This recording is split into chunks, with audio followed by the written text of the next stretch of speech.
Kung mag-isa ka dito, talagang mawawala ka. Hindi ko na masyadong nakabisadong kasi matagal na ako nakabalik ka.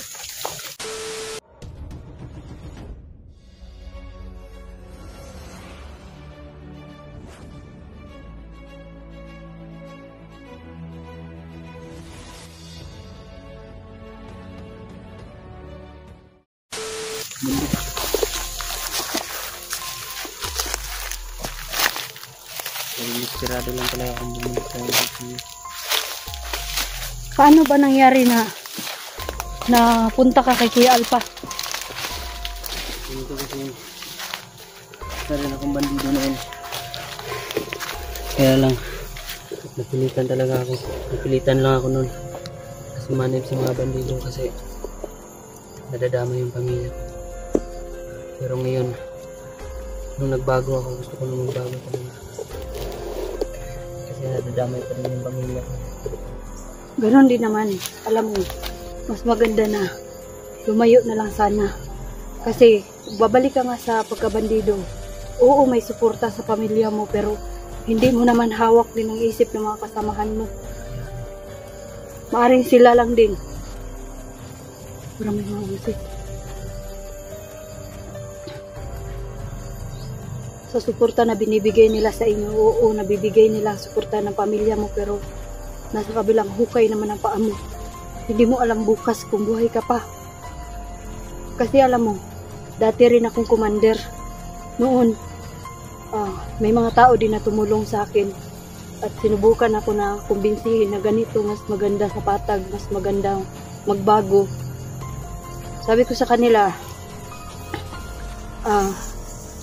gusto kong magbago. O tutulungan nyo ako. Tulungan nyo ako paano ako mabuhay sa patag. Yun, sinabihan nila ako na mag-vlog daw ako. Binigyan nila ako ng cellphone. Tapos, sinama-sama na nila ako mag-vlog hanggang sa ngayon, nag-vlog pa rin ako. Pero, yun na nga, kahit hindi ako nakasweldo pa, kasi pag mag-vlog ka, 4 na buwan ka bago makasweldo. Nandyan sila para bigyan ako ng mga kailangan ko. Na-appreciate ko naman talaga lahat ng tulong nila sa akin. Oo, kaya, oo, kasi dito talaga hindi mo hawak yung buhay mo. Maaaring ngayon buhay ka, pero bukas hindi mo alam kung baka may enkwentro naman na mangyayari. Hindi natin talaga ako. Maraming beses na nakasalita ko Kuya Alpha. Sinilati lang talaga ako. Hindi ako napatay nila. Mabuti na kumbinsi ka ni Kuya Alpha na magbago. Ako din yung tumulong sa kanya yung video. Tapos tinulungan niya akong magbago. Pinatiran niya ako sa bahay nila. Pinakain din niya. Kaya utang na loob ko sa kanya. Malaki talaga. Kaya ngayon babawi ako sa kanya. Ako rin, babawi rin ako kay Kuya Alpha. Malaki rin ang tulong niya sa akin. Tara, tara. May mga tao, tara.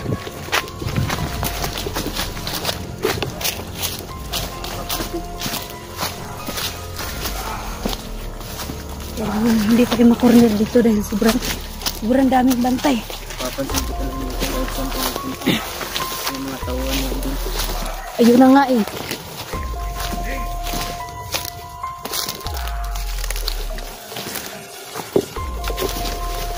Parang naririnig kong boses. Kilala ko yan.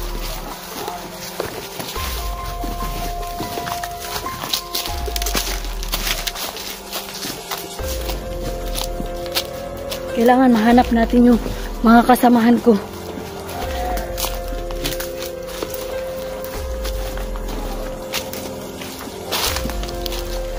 Parang si Dante yan eh. Parang sinasaniban ng si Dante.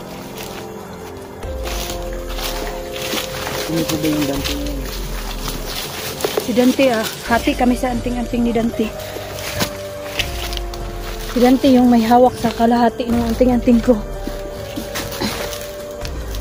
Galing to ni Luz dati. Pero yun na nga. Binigay to ni Luz sa amin kasi nung time na nagbago siya. Hindi ko ginagamit sa akin kasi hindi ko pa alam kung paano gamitin ang iba kung paano. Pero, oo. Kung anong kakayahan niya, ganoon din ang sa akin. Klaseng tao mo ba siya? Oo.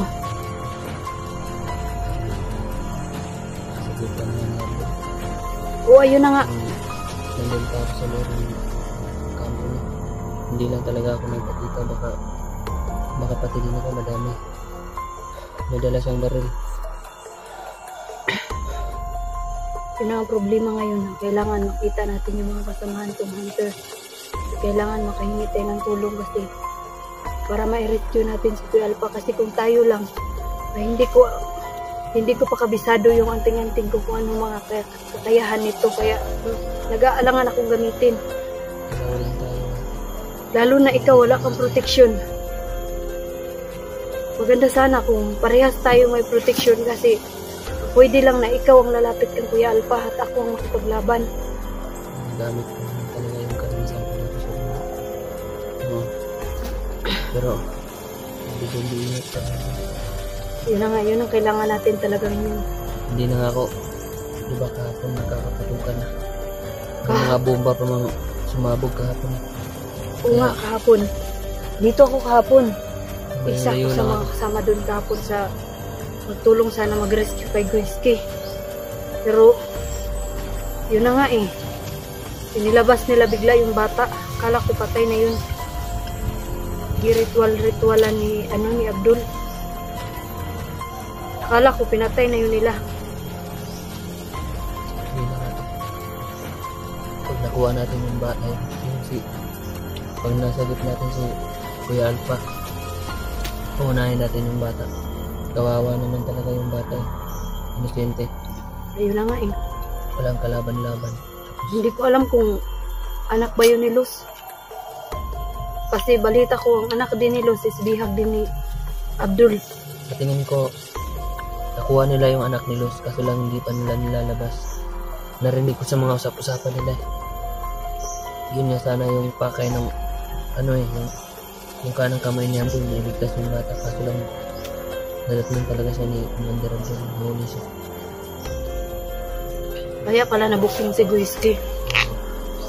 Doon na siya nabuking nung may kinuha siyang bagay mula kay Abdul. Yung cellphone ni Abdul. Kinuha ng kanang kamay niya. Kaya siya nahuli.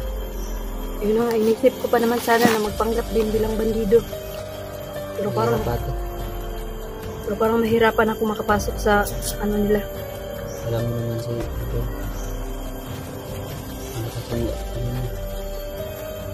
Malakas yung ang dibdib mo. Malakas talaga yung kutob mo. Puri naman matalas yung pakiramdam ko sa paligid, pero yun na nga eh.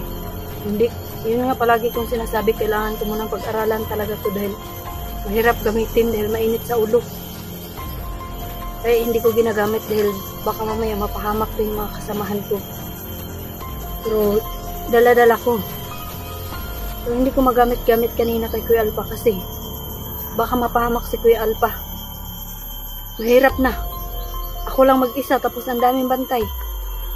Paano pag baril ko sa mga bantay kung si Kuya Alpha ang mahirapan talaga ako. Tayo na para matulungan si Kuya Alpha. Kasi hindi natin talaga kaya na tayong dalawa na. Marami sila eh. Kasi kailangan mo yung tingin. Yun na nga sabi ko, kaya tinatanong ko kanina sir kung mayroong anti-anti. Di sana kahit papano mayroon akong kaabag ba, magiging backup.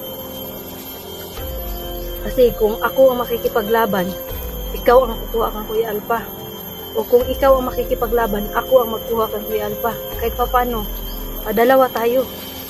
Pero hindi natin magawa dahil ako lang ang may protection. Sige lang ate. Ngayon.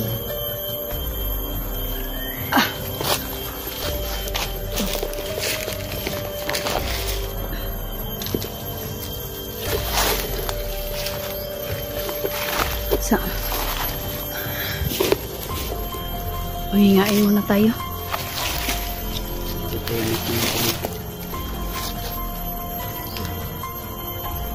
Kailangan na itong phone. Nagutom na ako eh. Ano muna ako? Kuro natin, kanina pa ako gutom na gutom. Kain muna tayo. Pero kailangan maging alerto tayo. Wala na yung boses kanina. Kanina rinig ko maraming boses. Pero ngayon, Hindi nga tayo dapat patambahan ng mga musulman. oo nga. Grabe, napatulo luha ko kanina kung Kuya Alpa talaga. Sobrang naawa ko. Ganun na ganun din yung ginawa nila sa akin. Bago nila ako piliting sumanib sa kanila. Magbuksirado din yung inabot ko. Bago ako naging bandido. Pinilit ka ba nila? Oo. Pinilit nila ako, binubong nila ako ng turo-turo tapos pinagbantaan nila pamilya ko. Kaya wala akong magagawa. Hindi. Pinulong na lang sa mga utos nila.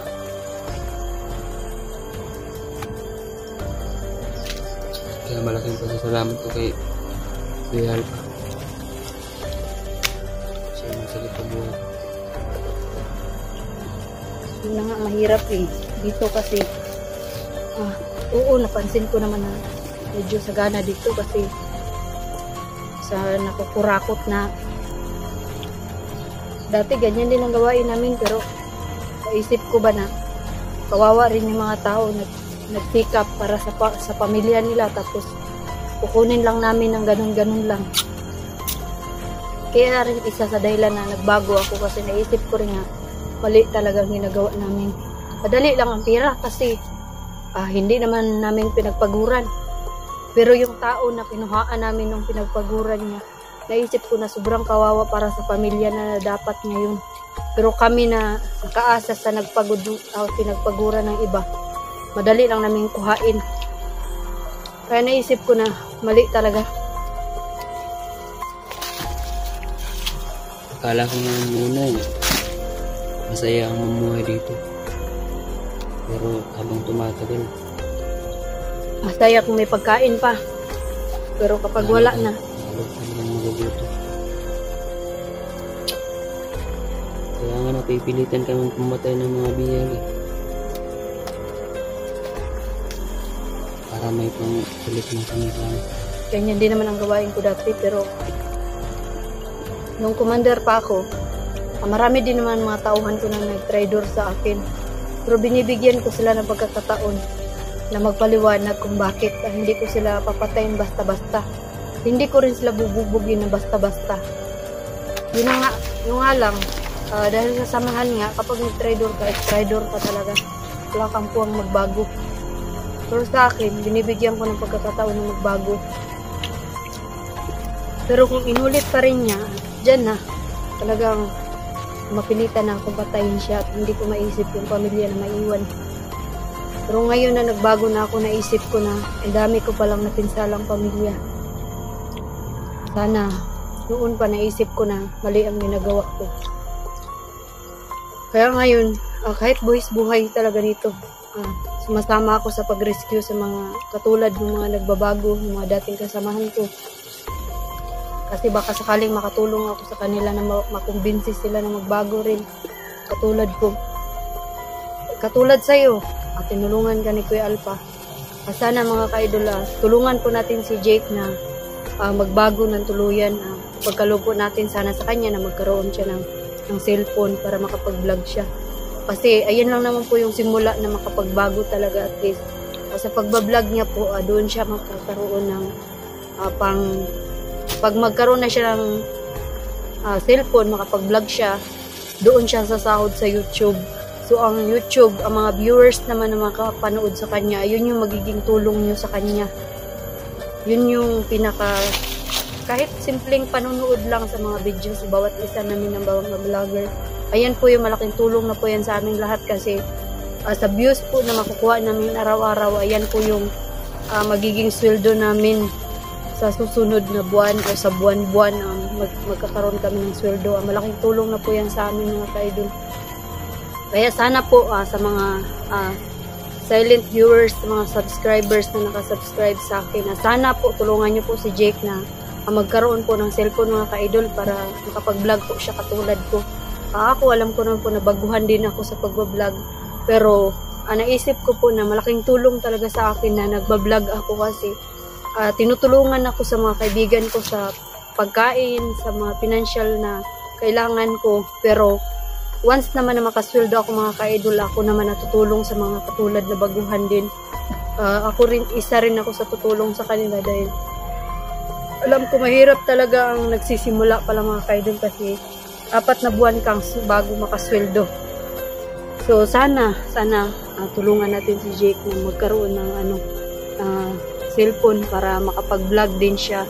Nakita niya naman po mga ka-idol na nag-effort siya na tulungan si Kuya Alpha. Talagang buhay din ang ginagawa niya. Pero naiiyak ako, kawawa talaga si Kuya Alpha. Hindi ko alam paano. Hindi ko talaga alam paano ako makatulong pag-rescue sa kanya ngayon. Lalo na alam ko na kailangan niya ako. Sobrang bigat sa dibdib ng mga ka-idol na alam ko na si Kuya Alpha ang kaisa-isang tao na hindi ako iniwan sa time na kailangan ko ng mga kaibigan, na siya yung parating nandyan. Kahit gano'n, alam nyo naman po mga ka-idol, hindi ako maliit. May kalakihan talaga akong tao, pero talagang binuhat niya ako para mai-rescue ako. Kahit saan kami pupunta, talagang si Kuya Alpha talagang nagdala sa akin. Kahit anong ulan, init, hindi talaga nila ako iniwan. Hindi talaga niya ako naisip na iwanan. Napahamak siya dahil sa paghanap niya ng daanan para makalabas kami sa area. Pero andyan pa rin si Kuya Alpha kahit buhis-buhay talagang ginagawa niya ng paraan na makalabas kami at mailabas niya ako. Kaya sana mga ka-idol, sa lahat ng mga hunters ko, ng mga kaibigan ko, sa makakapanood po sa aking video, at sana po tulungan niyo po ako na ma-rescue si Kuya Alpha dahil nakita ko po siya na nahuli siya at mahinang-mahina na talaga.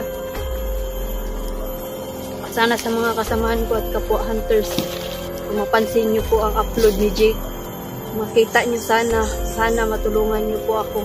Matulungan niyo po kaming dalawa ni Jake na may rescue si Kuya Alpha dahil yun lang po talagang importante ngayon.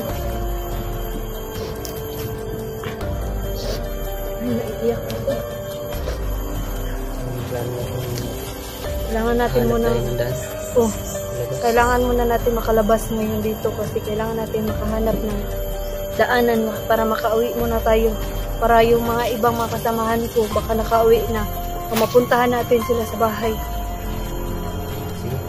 Tara, ano muna tayo, hanap tayo ng daanan.